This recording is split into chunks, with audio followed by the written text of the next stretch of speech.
right. Good morning, everyone, and thank you for joining us for another edition of Wildlife Facts Fast. Today, we have kind of a fun topic, and I'm really excited about this one.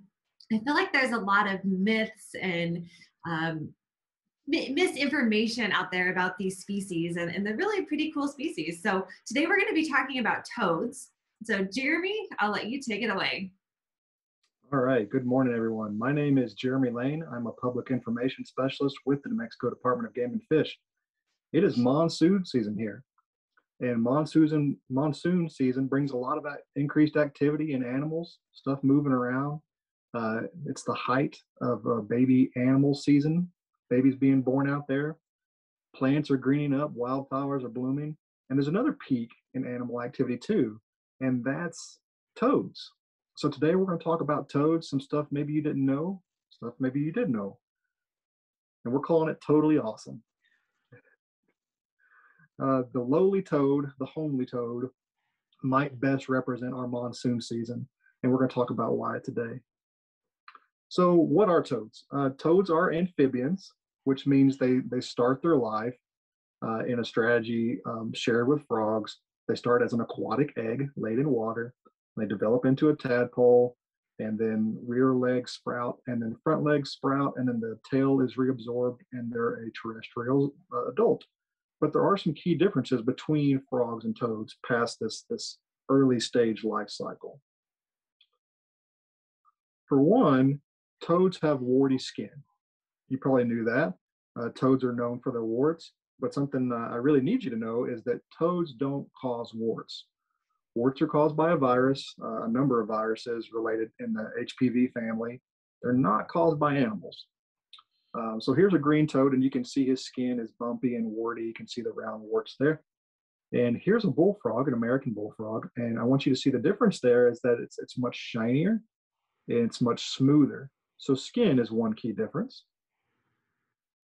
Next, we're going to look at legs. Here's a leopard frog. It looks like leaping in the air. And he's showing you the difference. So in frogs, usually their legs are longer, much longer than their bodies. And that's for swimming in some cases and leaping long distances. Now, toads can jump, but it's more of a short hopping gait. It's not these tremendous leaps. Also, you can see on the frog's foot there is some webbing. It's because they spend a lot of their lives in the water, in and around water. They're tied more closely to water than toads are, and so they need that toe webbing to get around. Toads don't have that, or it's more reduced in some species. So that's another key difference that we talked about just now, is that toads are more terrestrial and can get further away from water. They don't have to be tied to a water source like frogs are. So they've got warty skin, frogs are smoother, and they've got bigger, stronger, longer legs. Toads are more short and stout. Let's talk about eggs. If you ever see eggs in the wild, these are toad eggs. They look like beads on a necklace. They're kind of single file and sometimes double file, but that's what they're going to look like, as long strands. Frog eggs are a big jumbled mess. So now you know the difference. If you see some out there at a stock tank for cattle or something like that, if it's a big globular mass, it's frog eggs. And if it's in long strands, it's toad eggs. Now, toads are lumped into, well, there's two families that make up what we call a toad, okay? The first one is the Bufonidae, and that's a taxonomic family. And these are referred to as your true toads. The way you're going to tell a true toad is the presence of what's called parotoid glands, and those are circled in yellow there. It's kind of like a bigger, longer wart on the animal's head behind the eye. These are poison glands. So if this animal is getting eaten or agitated, it can secrete poison at those glands. Now, don't worry, it's not going to seriously cause any harm for you or I. But like a dog or a coyote or like a small child might put a toad in their mouth, they need to be watched out for, all those categories, your pets and your small children. But As long as you don't store your frogs and toads in your mouth, you're probably going to be okay. Just wash your hands afterwards and don't touch your face. Here are some of these toads identified that we have in New Mexico. I thought that might be helpful for some that you can go back and watch this presentation, pause it right here and say, oh yeah, I saw a small toad with red spots in my yard. And hey, maybe it was a red spotted toad. And check out those eyes while we're on the true toad slide. Even though the pupil is kind of rounded at the top and the bottom, it is kind of divided vertically. Okay, the pupil runs vertical, even though it's kind of swollen on the top and the bottom. And I'll show you a better picture of that coming up. The other family that what we typically call a toad, perhaps inappropriately, is Scaphiopodidae. Scaphus is Greek for shovel or spade. And so these animals are called spadefoots. There's a Couch's spadefoot that we have right here in New Mexico. And they're called spadefoots because they have these keratinized spades on the bottoms of their feet that aid them in burrowing. And burrowing is super important to a spadefoot. And we're going to talk about that too. Keratinized structure on the foot there, the spade, it's just like our fingernails. Our fingernails are keratin also. Now look at the pupil in this family, the spadefoots, Scaphiopodidae. The pupil, even though it's kind of rounded again on the sides this time, it's running vertically, up and down, okay? Now I brought in the red spotted toad again from the last slide to show you that his pupil is running horizontally. And that's the difference between these two families. So when we say toad, it'd be better to call these animals spadefoots and then our true toads toads. But for the purposes of this presentation, we're going to talk about them all together. Here is another look at a Couch's spadefoot toad, spadefoot, that is found in New Mexico. And they're a pretty neat one because you can tell their sex by looking at their pattern and their coloration. These lighter individuals with less mottling are the males. They're like bright greens, bright yellows. And the females will have more brown and more of that kind of camouflaged mottling, presumably because they need to hide more. Now, all of our toads, spadefoots and true toads alike, can be active in warmer months, but when it's dry, they're going to burrow underground. They're going to find a rock to go under, or in spadefoots, they're going to make their own burrow by using those keratinized shovels on the bottoms of their feet to dig backwards into the sand, so that they dig kind of bottom first down into the sand. And they might dig as deep as like 5 to 8 feet. It depends on the species. And they're usually going to bury themselves very near water, where the soil was moist. And they're going to stay down there until the rains come again. So what better group of animals to kind of signify or to be the mascot of our monsoon rains, then we only really get to see them at their peak activity when the rains come. So spadefoots, toads might come out on a warm day, a moist day, a humid day, but spadefoots might be underground for years at a time. Because spadefoots will often live in deserts and breed and lay their eggs in little puddles like you see there, that water is going to evaporate very quickly or seep into the ground.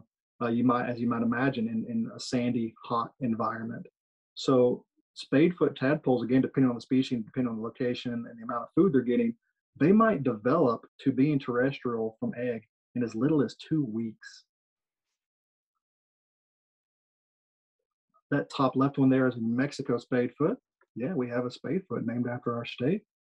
And we have a plain spadefoot on the bottom right there. Now, when they first emerge, toads are probably going to be a little dehydrated, but terrestrial amphibians like salamanders, frogs, and toads don't drink the majority of their water by the mouth. They can, but they actually absorb it from their skin. That's why that skin has to stay moist and it's shiny looking. In true toads, the Bufonidae family, they have an area of skin under their pelvis called the seat patch. And up to 70% of their water might be obtained through this seat patch. So to put that another way, all this Texas toad needs to do is to sit in moist sand, and it can absorb water just from that. So that's why we can have amphibians in the desert. Where can I see toads?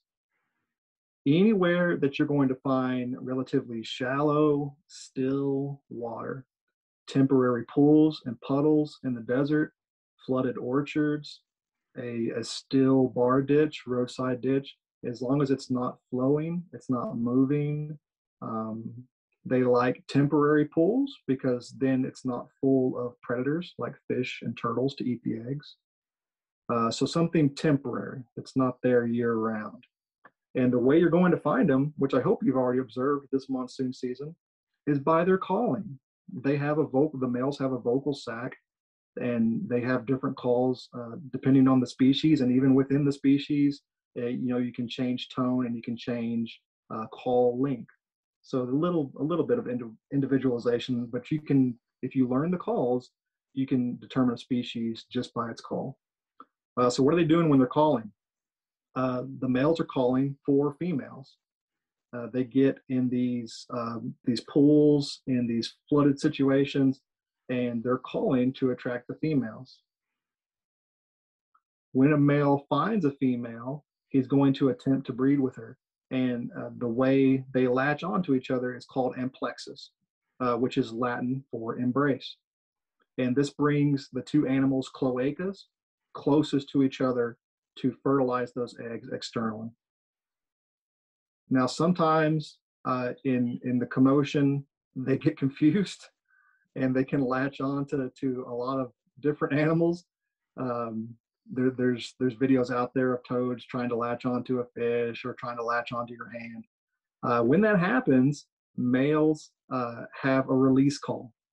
And so if you've ever held a toad in your hand and it starts kind of making a weird noise, you might have been hearing a release call. It's saying like, let me go, I'm here to do something else.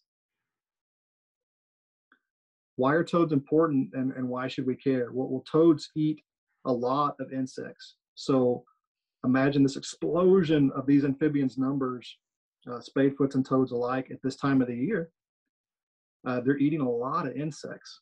And they also serve as important prey items to a lot of animals because of this increase in their numbers this time of year. So there's a crow eating a toad, and there's a burrowing owl eating a toad too. So they're very, very important to their ecosystems. Because of the timing and the appearance of these toads coincident with rains, a lot of native peoples thought that toads and frogs were summoning the rains. They thought by calling, the toads and the frogs were making the rains happen. Well, they don't make the rains appear, but they should be celebrated for marking the return of our life-giving rains in the desert. Kind of like we have fireworks on the 4th of July. Let these toads and spadefoots calling mark this really important time of the year. We get this rain that we is very, very, very much needed. That's more than you ever wanted to know about toads, warts and all. I'm Jeremy Lane, and I thank you for watching.